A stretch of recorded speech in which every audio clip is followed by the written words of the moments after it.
हमारा आज का विषय आज तक के सभी वीडियोस में से सबसे ज्यादा महत्वपूर्ण है। आज आप इसे सुनते सुनते ही गहरे ध्यान में प्रवेश कर जाएंगे।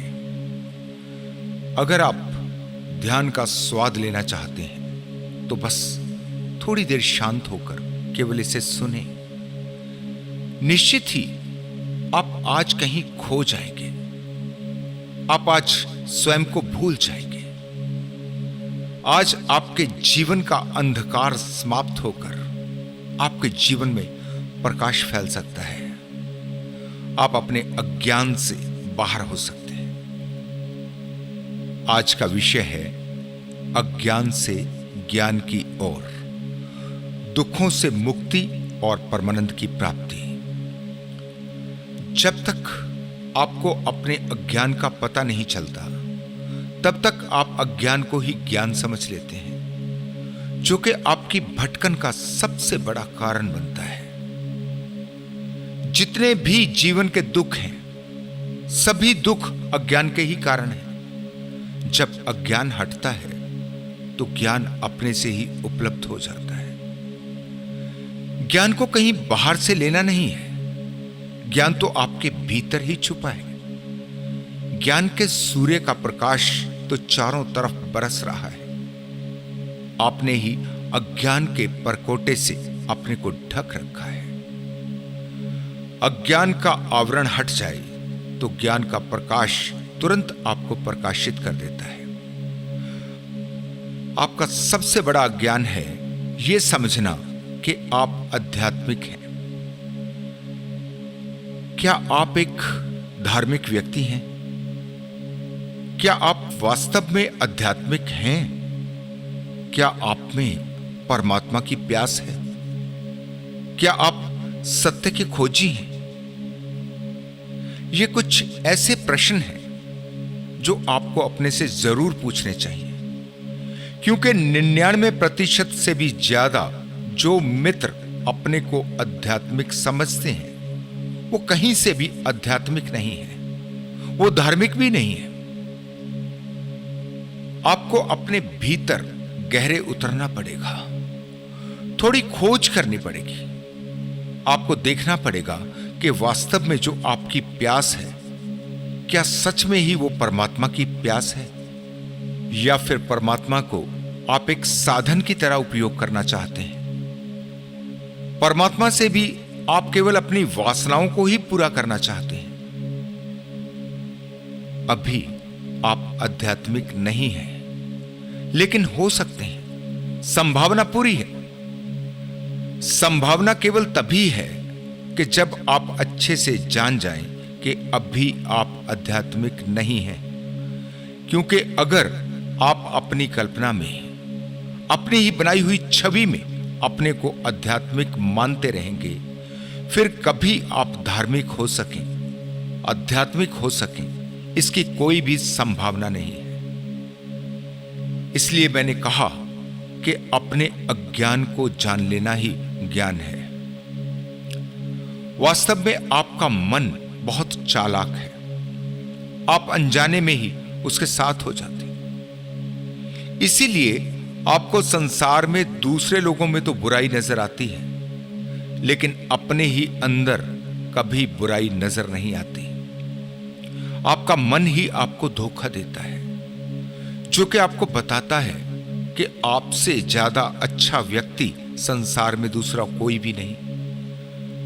फिर जिसको आप बुरा समझते हैं, उसका अपना मन भी उसे यही बता रहा है कि उससे ज्यादा अच्छा संसार में कोई और नहीं है। इस पूरे संसार में एक भी व्यक्ति खोजना मुश्किल है जो अपने अंदर बुराई देख पाता हो। जब तक आप स्वयं का निरीक्षण नहीं कर लेते हैं, तब तक अज्ञान में ही भटकते हैं। नहीं तो जैसे कबीर कहते हैं, बुरा जो देखन मैं चला, बुरा न मिला कोई। जो दिल खोजा आपना, मुझसे बुरा न कोई।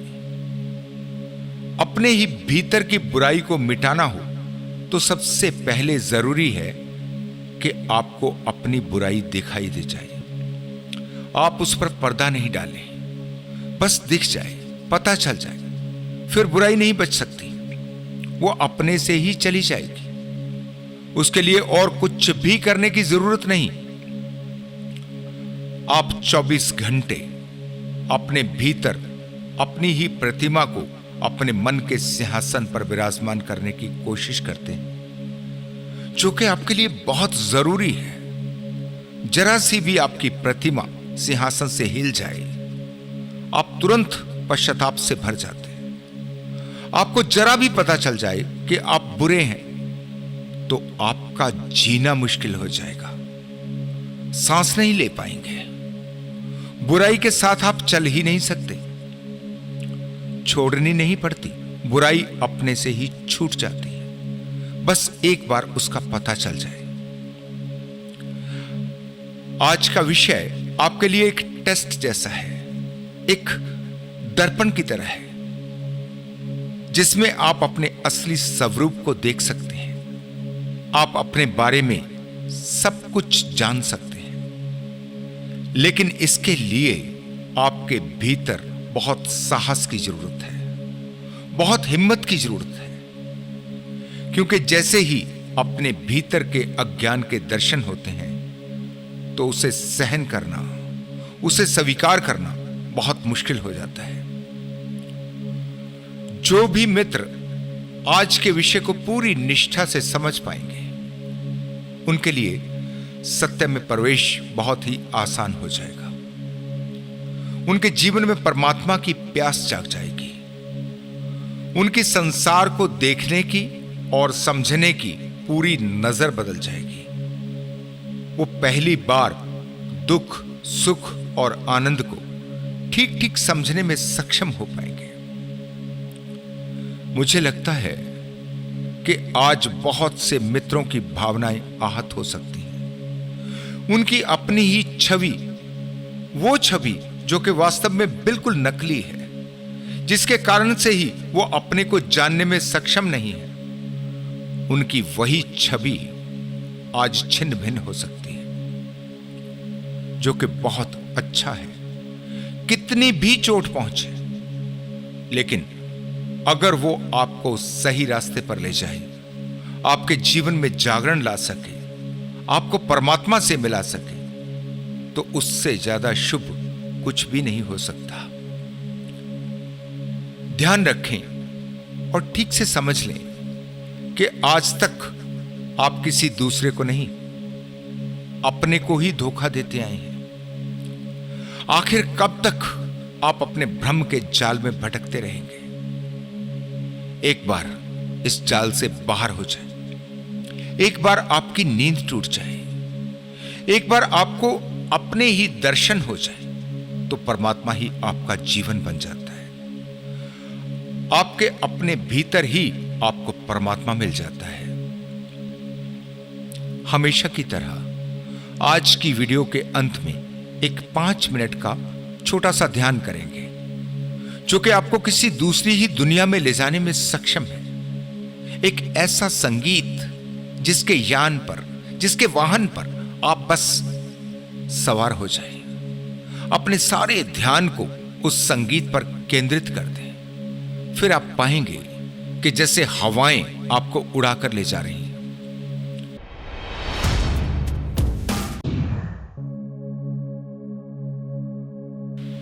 अगर आपको पता हो कि आप बीमार हैं, तो पूरी संभावना है कि आप बीमारी का इलाज कर सकें। लेकिन अगर आप बीमार होते हुए भी अपने को स्वस्थ समझते रहें, तो इलाज किस लिए करेंगे?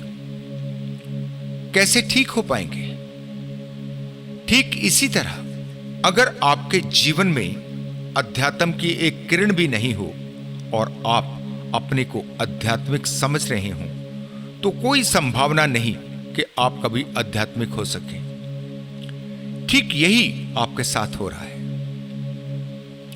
क्योंकि आप हर रोज पूजा पाठ करते हैं, आप मंदिर जाते हैं, आप धार्मिक अनुष्ठान करते हैं, कर्मकांड करते हैं, आप वो सब कुछ करते हैं जो कि बाहर बाहर है।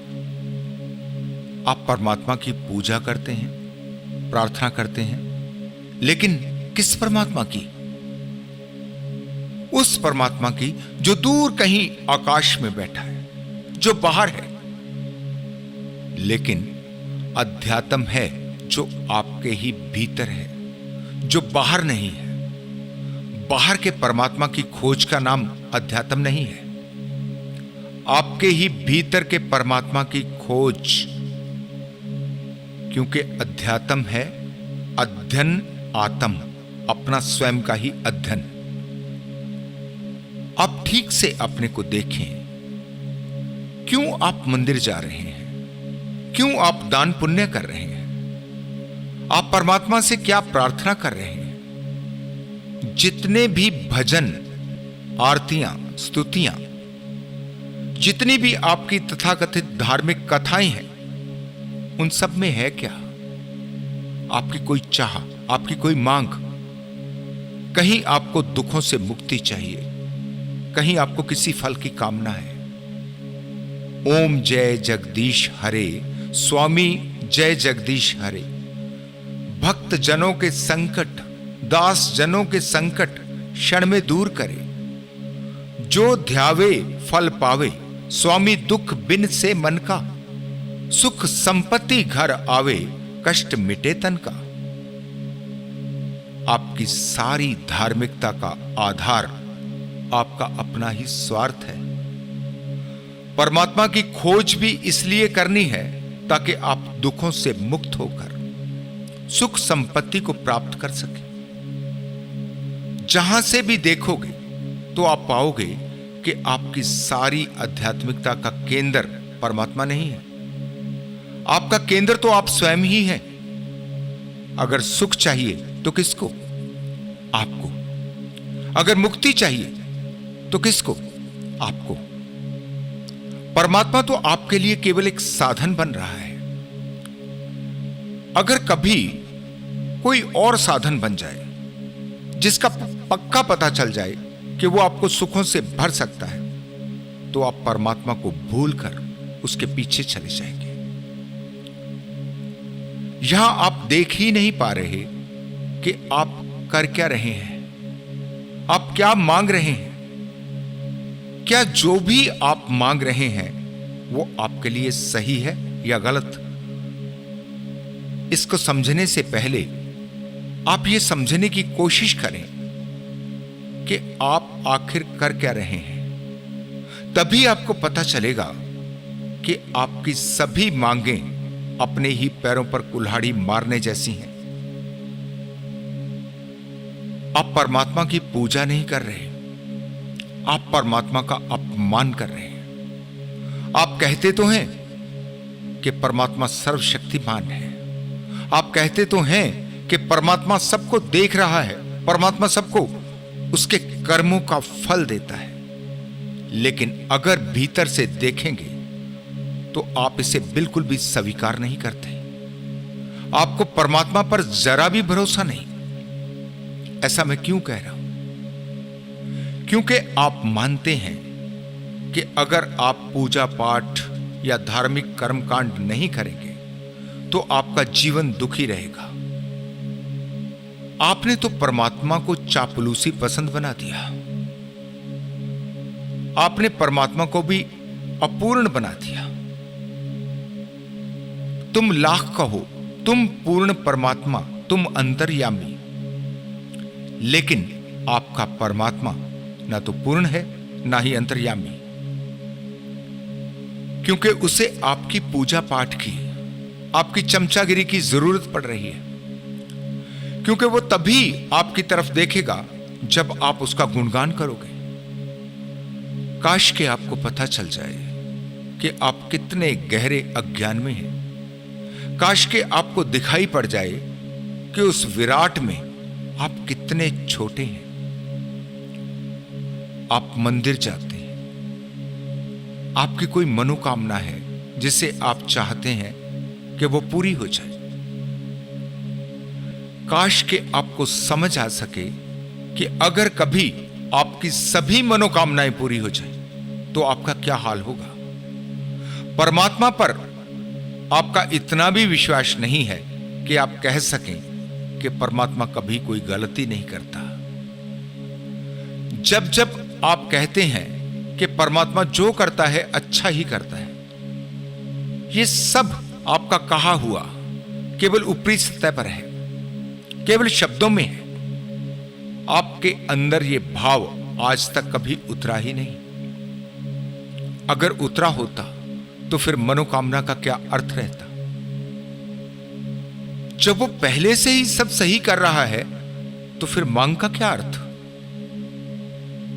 आपकी सभी मनोकामनाएं केवल इतनी ही खबर देती हैं कि आपको परमात्मा पर भरोसा नहीं है। वास्तव में आप परमात्मा से ज्यादा जानते हैं।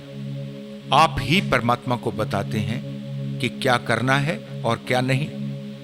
आप ही परमात्मा को बताते हैं कि क्या ठीक है और क्या गलत।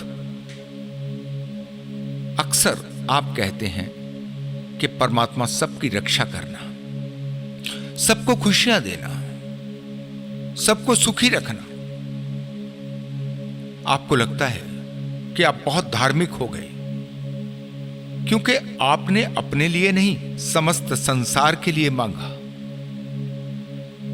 लेकिन जब आप आध्यात्मिक होते हैं तो आपकी कोई मांग ही नहीं बच सकती।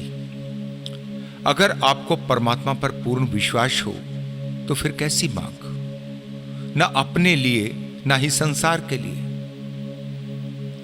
आपके कहने से या आपकी प्रार्थना से ये चांद, सितारे या ये दूसरे ग्रह नहीं घूम रहे। आपके चाहने से पृथ्वी सूर्य का चक्कर नहीं लगा रही। ये सब अपने से ही हो रहा है। इसीलिए कभी कभी मैं आपको ब्रह्मांड की विशालता और ब्रह्मांड में आपके अस्तित्व को समझाने की कोशिश करता हूं। बार बार आपको समझाने की कोशिश करता हूं कि जो भी इस सृष्टि में मौजूद है उस सब के जोड़ का नाम ही परमात्मा है। परमात्मा मनुष्य जैसा नहीं है। परमात्मा एक नियम है, एक नियम जैसा है। आप प्रार्थना करें तो कोई फर्क नहीं पड़ता, आप गाली दें तो भी कोई फर्क नहीं पड़ता। ना कोई आपकी प्रार्थना को सुनता है, ना ही आपकी गालियों को सुनता है। आप आस्तिक हों तो उसे कोई फर्क नहीं पड़ता, आप नास्तिक हों तो भी उसे कोई फर्क नहीं पड़ता। वो तो जो है सो है। आप सुख की कामना करते हैं। काश कि आप ठीक से देख पाएं कि आपका सुख, जिसे आप सुख कहते हैं, जिसे आप सुख समझते हैं, वो सुख क्या है? आपकी मनोकामना हो सकती है कि आपके पास एक बड़ा सा बंगला हो, एक महल जैसा बंगला जिसमें सुख सुविधा के सारे साधन हों। लेकिन ये सुख केवल तभी तक है जब तक आपके आसपास छोटे मकान हों। अगर आपसे भी बड़े बड़े बंगले आपके आसपास निर्मित हो जाए तो फिर देखें कि कैसे आपका सुख दुख में बदल जाएगा, आपका सुख कहां खो जाएगा। वास्तव में आपकी सभी मनोकामनाओं में आपका ही अहंकार छिपा है, जिसे आप देख नहीं पाते, जिसे आप समझ नहीं पाते। बस इतना ही ख्याल है कि कैसे आप दूसरों से बड़े दिखाई पड़े। बहुत से मित्र मुझसे पूछते हैं कि दिव्य शक्तियों को कैसे प्राप्त किया जा सकता है। उन्हें स्वयं भी पता नहीं कि वो क्या पूछ रहे हैं। दिव्य शक्तियों को प्राप्त करने की जरूरत ही नहीं, वो तो हमेशा से आपके पास है। आपका संसार में होना ही अपने आप में दिव्य है। आप अपनी आंखों से संसार की सुंदरता को देख रहे हैं। आप महकती हुई हवाओं के स्पर्श को अनुभव कर पाते हैं। आप भोजन का स्वाद ले पाते हैं। आप सूर्य के प्रकाश का आनंद ले रहे हैं। ऐसा यहां क्या है जो दिव्य नहीं है? यहां जो भी है सब दिव्य है, लेकिन वो आपको दिखाई नहीं पड़ेगा। क्यों? क्योंकि वो तो सबके पास है। आपके दिव्य के अर्थ उससे हैं जो किसी के भी पास नहीं है, जो केवल आपके पास है। केवल आपके पास ही कुछ हो। दूसरे गरीब हों, आप अमीर हो। दूसरे दुखी हों, केवल आप सुखी हो। बाकी रो रहे हों और आप हंसते हो। केवल आप ही शक्तिशाली हो। ये ही आपके भीतर आपकी वास्तविक मनोकामना है। और अगर ये अहंकार नहीं है तो फिर और क्या है? आप जरा ठीक से देख लें कि आप कितने आध्यात्मिक हैं। आप गीता का पाठ करते हैं जिसमें कहा गया है कि जो हुआ अच्छा हुआ, जो हो रहा है वो भी अच्छा हो रहा है, जो होगा वो भी अच्छा ही होगा। लेकिन आप देखें, जरा गौर से देखें कि कितना कुछ इस संसार में ऐसा है जो सच में ही आपको अच्छा दिखाई पड़ता है। वही हमेशा का आलम है, क्या किया जाए। जहां से देखिए कुछ कम है, क्या किया जाए। भटक रहा हूं लिए तशनगी समंदर की, प्यास इतनी है समंदर को पी जाऊं। भटक रहा हूं लिए तशनगी समंदर की, मगर नसीब में शबनम है, क्या किया जाए। नसीब में तो ओस की एक बूंद, ये आपको दिखाई पड़ता है। यही तो आपकी हालत है। आधा गिलास खाली ही आपको दिखाई देता है। आपने कभी नहीं जाना कि आधा गिलास भरा है। आपकी नजर केवल वहां है जहां कमी है। जो आपको मिल जाता है उसकी तो फिर कीमत समाप्त। जो नहीं मिला उसी पर नजर। आज एक विचार करें, पूरी गहराई से उतरकर विचार करें। फिर क्या हो अगर आपको वो सब कुछ मिल जाए जो भी आप चाहते हैं। मुझे नहीं लगता कि वो समय दूर है जब आपकी हर इच्छा पूरी हो जाएगी। अब शायद ये संसार इस कगार पर आता जा रहा है जहां किसी के पास किसी भी चीज की कमी नहीं होगी। आज टेक्नोलॉजी इतनी एडवांस हो रही है, आर्टिफिशियल इंटेलिजेंस आज कमाल कर रही है। आज संसार को देखें तो शायद आज हम उस समय से गुजर रहे हैं जैसा पहले कभी नहीं हुआ। बहुत जल्दी ऐसा होने वाला है कि आपका सारा काम मशीनें करेंगी। आपको कुछ भी करने की जरूरत नहीं। आज किसान खेत में अनाज पैदा कर रहा है, उसकी जगह अब रोबोट लेने वाले हैं। आपके घर का काम करने के लिए अब किसी नौकर को रखने की जरूरत नहीं। मनुष्य की जरूरत लगातार कम हो रही है।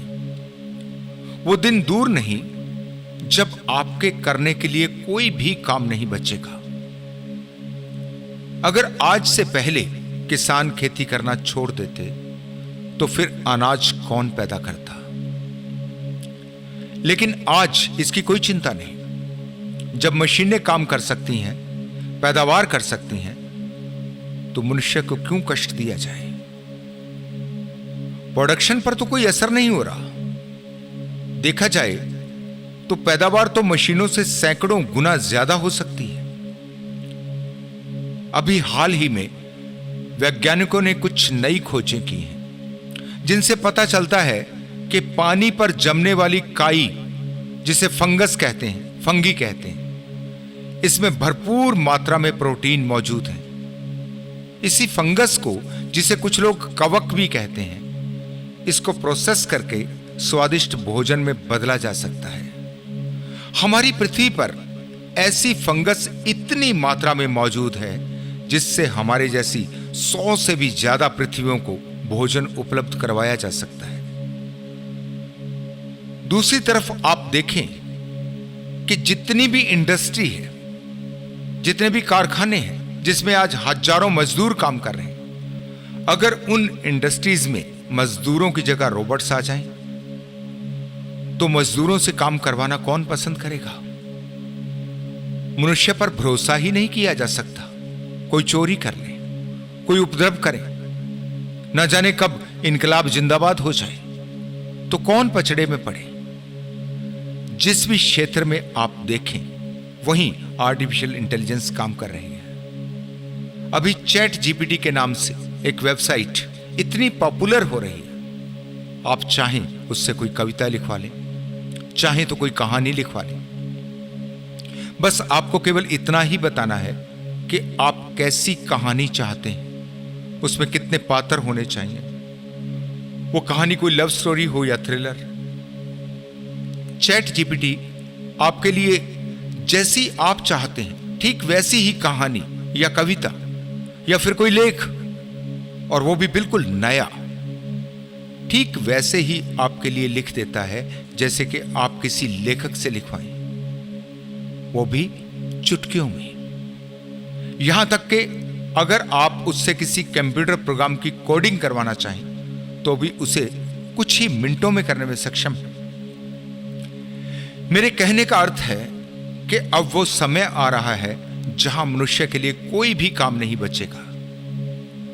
मनुष्य बिल्कुल खाली हो जाएगा। आपके पास सभी सुख सुविधाएं होंगी, जो भी आपको चाहिए आपको घर बैठे ही मिल जाएगा। आपको अपनी जरूरतों के लिए कोई पैसा कमाने की जरूरत नहीं। फिर सुख भी होगा, संपत्ति भी होगी। लेकिन कभी आपने सोचा है कि अगर ऐसा हो जाए तो फिर आपका क्या होगा? आपके खाली दिमाग का क्या होगा? जिसके बारे में कहा जाता है कि खाली दिमाग शैतान का घर। एक लड़का जंगल में एक फकीर के पास जाता था। फकीर एक झोंपड़े में रहता, जमीन पर ही सोता, जो भी रूखा सूखा मिलता खा लेता, लेकिन हमेशा एक अलौकिक आनंद से भरा दिखाई देता। उसके चेहरे पे ऐसी ऊर्जा, ऐसी आभा दिखाई पड़ती जो कहीं दिखाई नहीं पड़ती। फकीर उससे ऐसी बातें करता जो किसी दूसरे ही लोग की खबर देती। फकीर ने कहा कि यह सारी मस्ती इसलिए है क्योंकि मैं तुम्हारे समाज का हिस्सा नहीं हूं। मेरे कोई नियम नहीं है। मैंने अपने को प्रकृति को ही समर्पित किया है, परमात्मा को पूर्ण समर्पण किया। अब तो जो भी हो रहा है बस हो रहा है, उसमें मेरी कोई मर्जी नहीं। अब तो वही चलाए, वो जिंदा रखे या मार दे, मुझे इससे क्या। न मेरी कोई चाह है, न कोई वासना, न मेरी कोई मर्जी है। और जब से मेरी मर्जी छूटी है तब से एक ऐसे आनंद को जाना है जिसे नियमों में रहकर कभी नहीं जाना जा सकता। अब मैं वही हूं जैसा प्रकृति ने मुझे बनाया, न अच्छा न बुरा, न ठीक न गलत, न कोई पुण्य न कोई पाप। अब तो वो जो करे सो करे, मुझे कुछ भी नहीं करना। जो उसे मुझसे करवाना हो वो करवा ले। लड़का फकीर से इतना प्रभावित था, उसने पूछा, क्या ये सब मेरे जीवन में भी घट सकता है? फकीर ने कहा, जब तेरी मर्जी हो आजा मेरे पास। जो परमात्मा की शराब को मैं रोज पीता हूं, तू भी आजा, पी मेरे साथ, झूम इस परमात्मा की मस्ती में। एक दिन उस लड़के ने अपनी मां से कहा कि वो सन्यास लेना चाहता है, उसी फकीर के साथ रहना चाहता है, फकीर को अपना गुरु बनाना चाहता है। उसकी मां ने कहा कि मैं तुझे तभी इसकी अनुमति दे सकती हूं अगर तू 56 भोग का भोजन करे, अगर तू मखमली बिस्तरों पर सोए। अगर ये 2 शर्त तू पूरी करेगा, केवल तभी गुरु के पास जा सकता है। लड़का तो अवाक रह गया।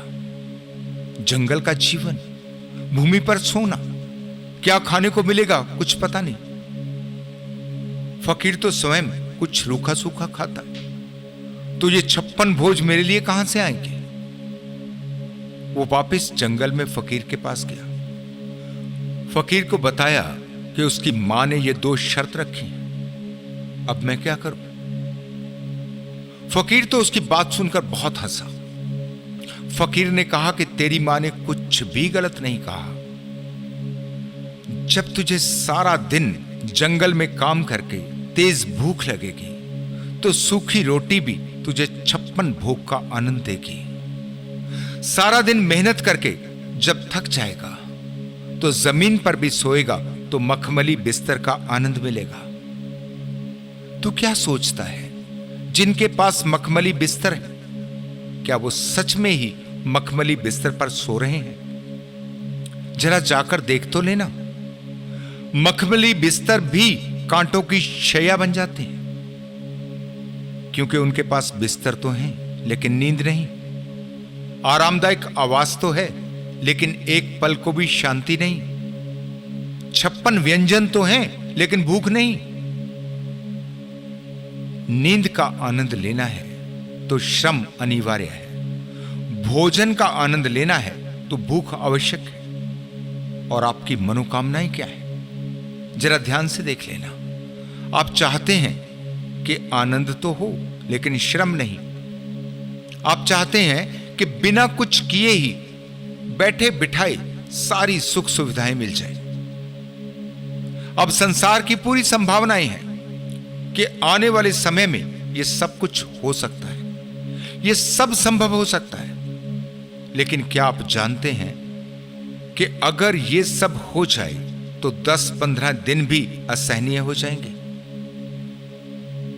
आप करेंगे क्या? ना कोई आपके जीवन में संघर्ष बचा, ना जीवन में कोई चुनौती बची। जीवन बोर्डम से भर जाएगा। पूरी संभावना है कि आप विक्षिप्त हो जाए।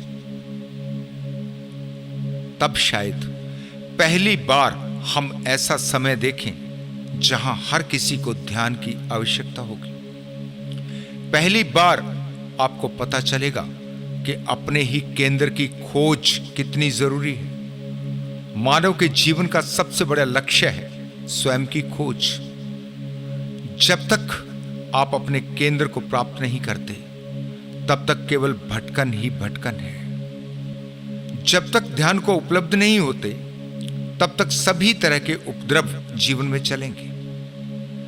जैसे जैसे आपका ध्यान सफल होने लगता है आप शांति को उपलब्ध होने लगते हैं। जितनी गहरी शांति आपके भीतर उतरती है जीवन के सभी उपद्रव समाप्त हो जाते हैं। फिर कोई भाग दौड़ नहीं, फिर कोई लक्ष्य नहीं, फिर कुछ पाना नहीं। सब पा लिया, सब मिल गया। इसी का अर्थ है परमात्मा को उपलब्ध हो जाना। परमात्मा पूर्ण है। उपनिषद कहते हैं कि अगर आप पूर्ण से पूर्ण को निकाल दें, पूर्ण से पूर्ण को ही माइनस कर दें, तो भी जो शेष बचेगा वो पूर्ण ही होगा। जैसे मैं कहूं कि 100 में से 100 घटा दें तो बाकी भी 100 ही बचेगा। पूर्ण के अर्थ है ज्ञान, पूर्ण के अर्थ है प्रकाश।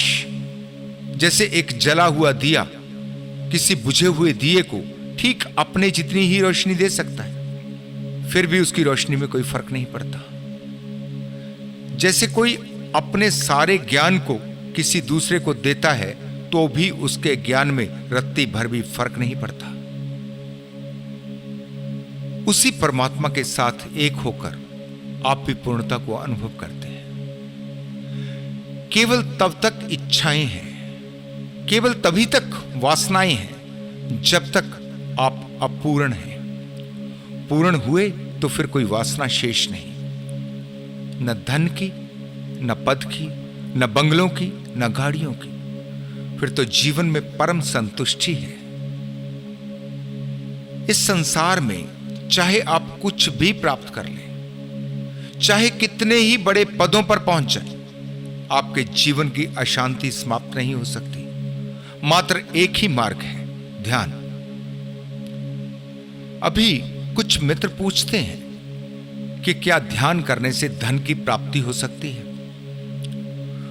जो धन की आकांक्षा से फिर या किसी और दूसरी वासना से ध्यान में जाने की कोशिश करेगा, उसके सभी प्रयास विफल होंगे।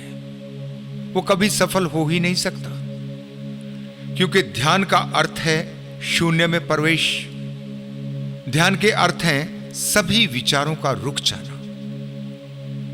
ध्यान का अर्थ है मन के सागर का शांत हो जाना। धन की प्राप्ति एक विचार है। जब तक विचार है तब तक ध्यान नहीं। जब तक शून्य के अतिरिक्त कोई भी लक्ष्य है तब तक ध्यान असंभव। लेकिन ध्यान घट जाए तो आपके जीवन में असीम संभावनाएं पैदा हो जाती हैं। जिन दिव्य शक्तियों के बारे में आप पूछते हैं, जिनके बारे में मैंने कहा कि वो पहले से ही आपके पास हैं, लेकिन आपको उनका कुछ पता नहीं। ऐसा नहीं कि ऐसी कोई शक्तियां आपको मिल जाएंगी, वो तो आपके पास ही हैं, सदा से हैं। लेकिन जब तक आप उनको जानते नहीं तो उपयोग कैसे कर पाएंगे? किसी भी आयाम में सफल होने के लिए आपको क्या चाहिए? आपकी असफलता के कारण क्या है? आपके मन का भटकना, आपके मन का स्थिर नहीं होना, आपके विचारों पर आपका नियंत्रण नहीं होना। अगर ध्यान में आप सफल होने लगते हैं तो जहां चाहेंगे आप सफल होने लगेंगे।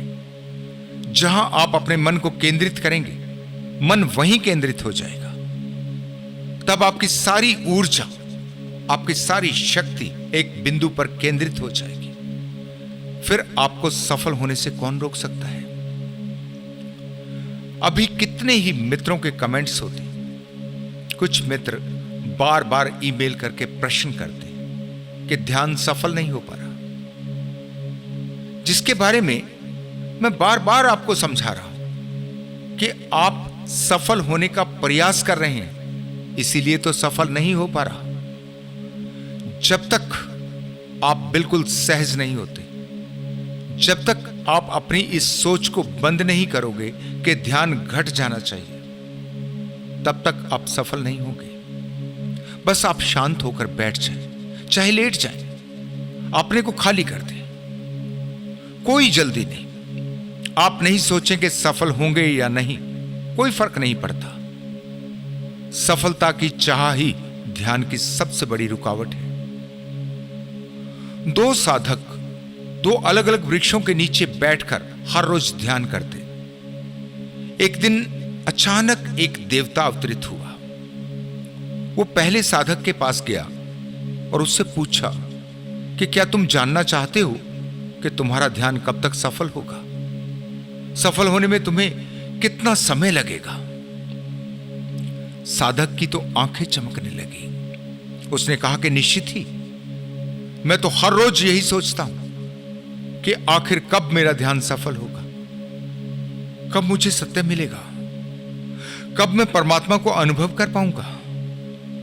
आपकी बड़ी कृपा होगी, आप मुझे बता दें, मुझे और कितना समय लगेगा?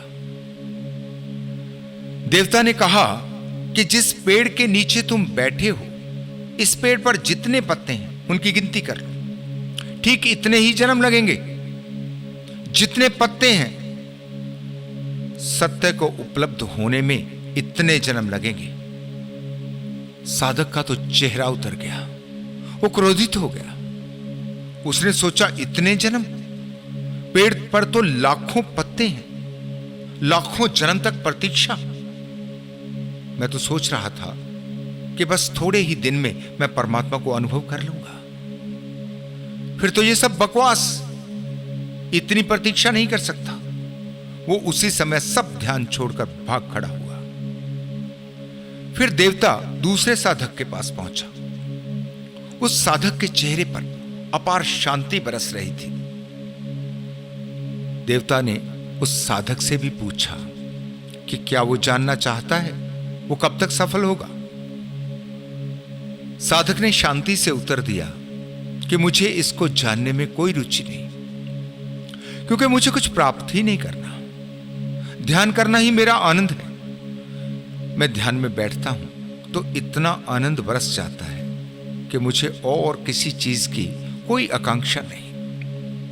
न मुझे किसी परमात्मा को पाना है, न कोई मोक्ष की इच्छा है। कुछ भी नहीं। मैं तो हर पल आनंद में हूं। अब कोई चाह नहीं। अब चाहे कोई भी समय हो, कितना भी समय लगता हो, मैं तो अनंत प्रतीक्षा कर सकता हूं। मुझे कोई जल्दी नहीं। देवता ने कहा कि फिर भी अगर तुम जानना चाहते हो तो मैं तुम्हें बता सकता हूं कि तुम्हें कितना समय लगेगा। साधक बोला, मैं तो नहीं जानना चाहता, लेकिन फिर भी अगर आप कुछ बताना ही चाहते हैं तो बता दें।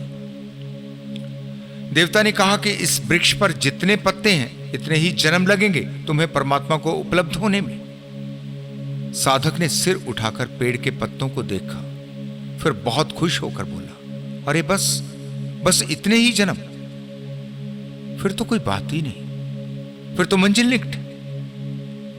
मेरी तो अनंत समय की तैयारी थी, ये पत्ते तो कुछ भी नहीं। इतना धैर्य चाहिए, इतना संयम चाहिए। कहते हैं कि वो साधक तुरंत उसी पल में परमात्मा को उपलब्ध हो गया। एक क्षण की भी देर नहीं लगी।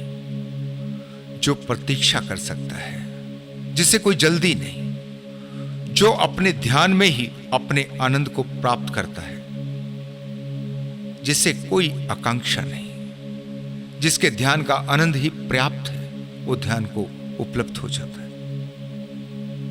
ध्यान नींद जैसा है।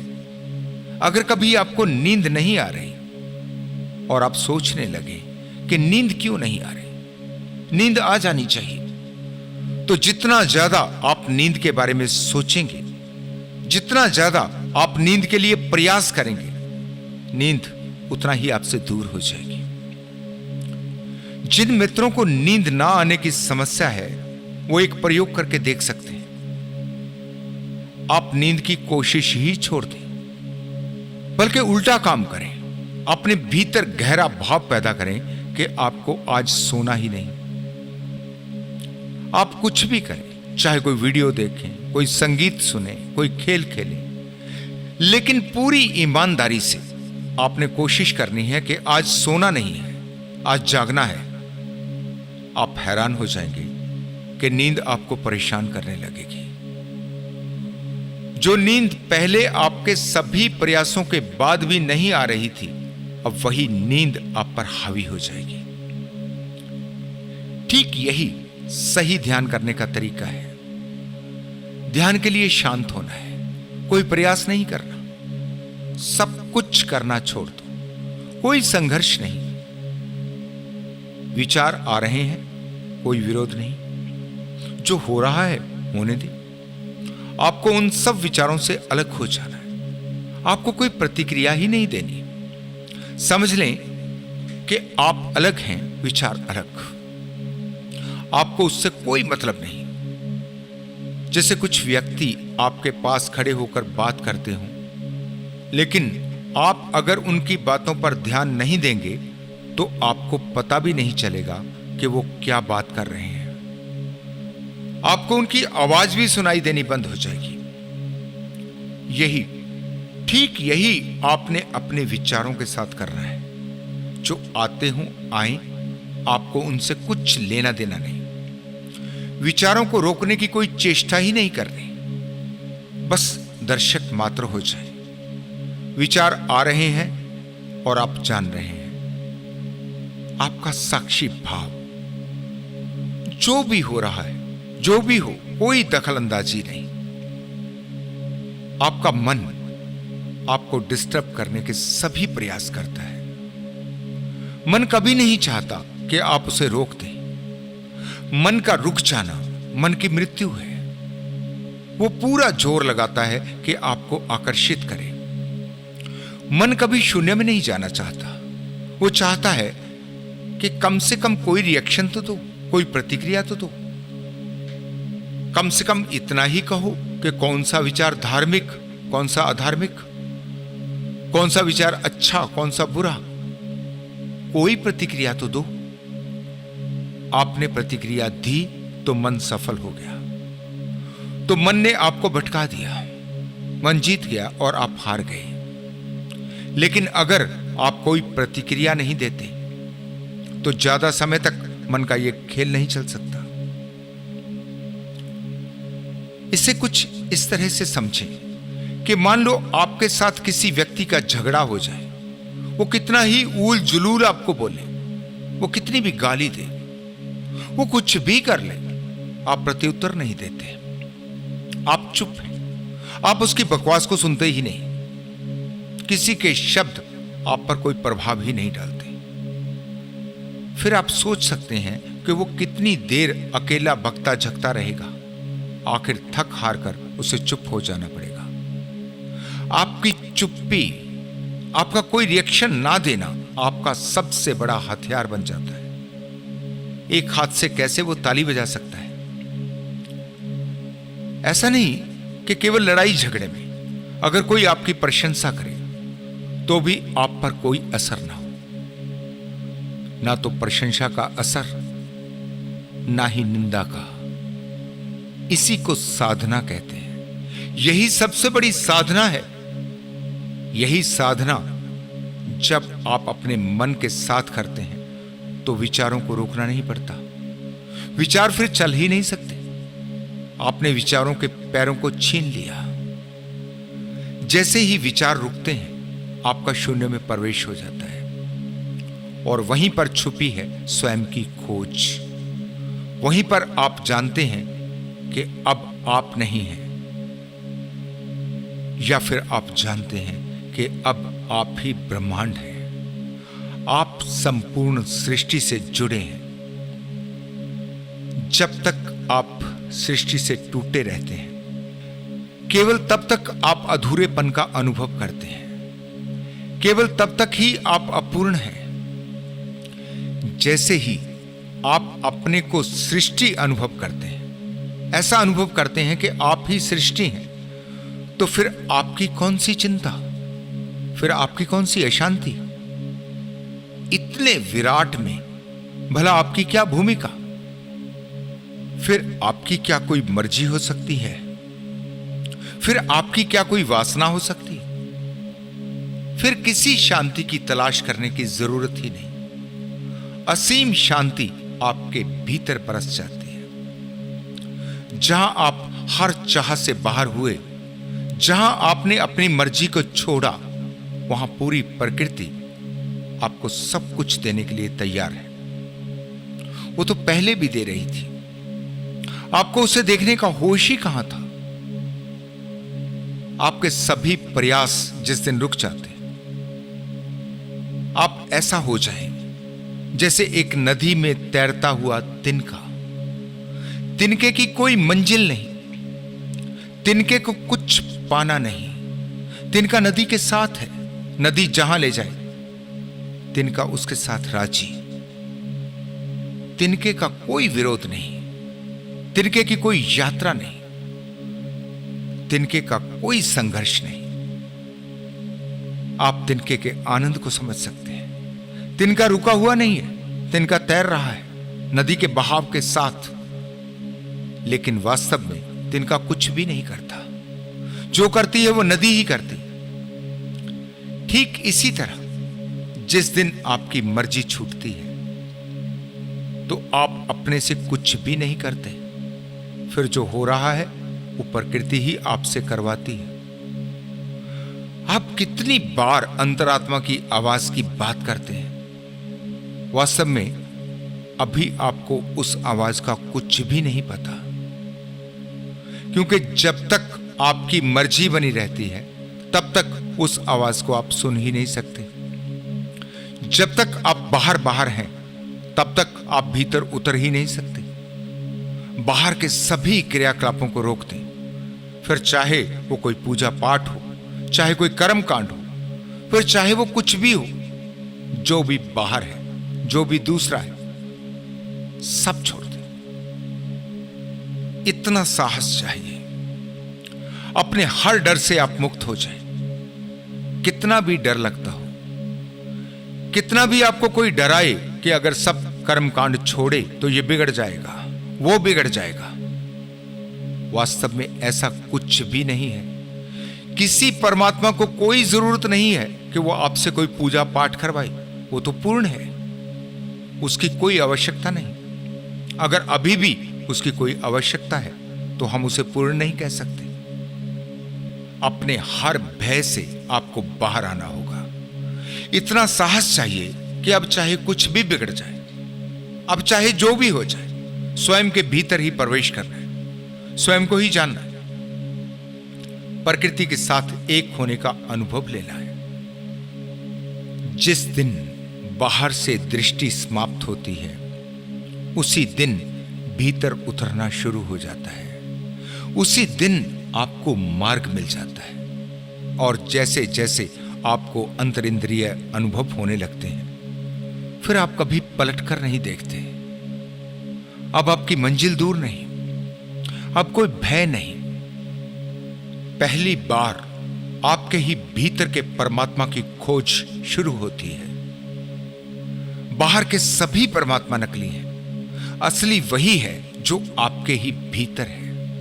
असली है चैतन्य, असली है आपकी चेतना, असली है वो जो आपके ही मुख से बोलता है, जो आपके ही पैरों से चलता है, जो आपकी ही समझ से समझता है, जो आपकी ही सांसों से सांस लेता है, जो आपके ही हृदय से धड़कता है, जो आपका ही जीवन है।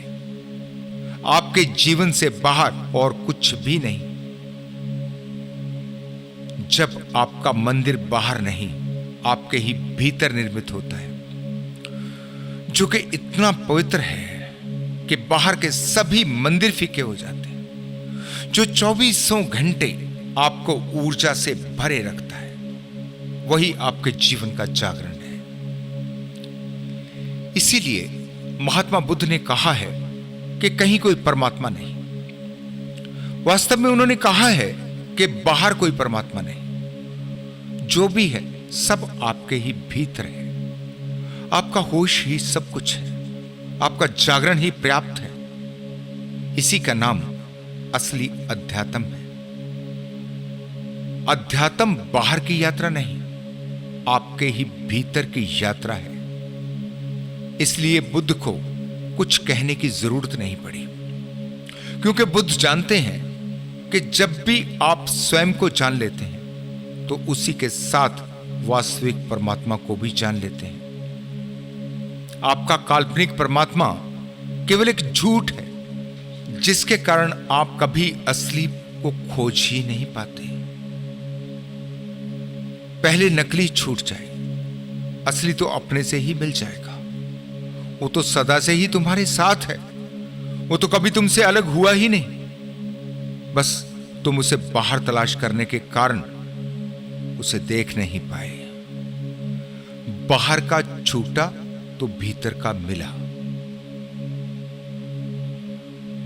जो मित्र ध्यान कर रहे हैं, जिनको भी लगता है कि ध्यान में सफल नहीं हो पा रहे, जिनको ध्यान करने के लिए थोड़े निर्देशों की आवश्यकता है, उनके लिए पुष्पम योगशाला ने एक विशेष व्यवस्था की है।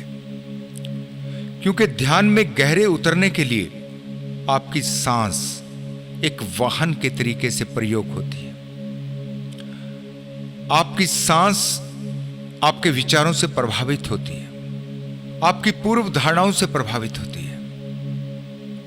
जब तक आपकी सांस संतुलित नहीं होती, तब तक आप शांत नहीं हो सकते। और जब तक आप शांत नहीं हो सकते, आप ध्यान नहीं कर सकते। आपकी सांस को संतुलित करवाने के लिए पुष्पम योगशाला में आपको सांस के नए नए प्रयोग करवाए जाते हैं। आज हमारे पास अति आधुनिक टेक्नोलॉजी है। आप कितने भी दूर हों, आप इंटरनेट की सहायता से पुष्पम योगशाला से जुड़ सकते हैं। उनकी देखरेख में प्राणायाम और ध्यान कर सकते हैं। आप पर पैनी नजर रखी जाती है। जैसे ही आप कहीं गलती करते हैं तो आपकी गलतियों को ठीक करवाया जाता है। मैं पुष्पम योगशाला का आभारी हूं, जिसने वर्ड लिंकर्स के लिए 75%, 75% का डिस्काउंट अनाउंस किया है। इस डिस्काउंट को पाने के लिए आप कमेंट करके अपना पास कोड ले सकते हैं, जिसमें आपको एक नंबर दिया जाएगा।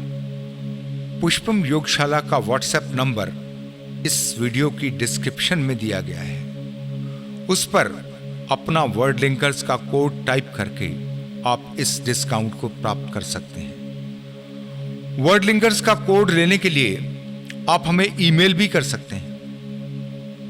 ईमेल एड्रेस स्क्रीन पर भी आ रहा है और नीचे डिस्क्रिप्शन में भी दिया गया है। आज के ध्यान के संगीत में अपने को पूरा डूब जाने दें। अपने पर सारी पकड़ को छोड़ दें। जैसे ही आपका मन छूटता है तो कभी कभी आपको एक डर जैसा आभास हो सकता है। उसकी कोई चिंता करने की आवश्यकता नहीं, क्योंकि जैसे ही आपका मन छूटने लगता है तो आप खोने लगते हैं। यही वास्तव में आपकी सफलता है।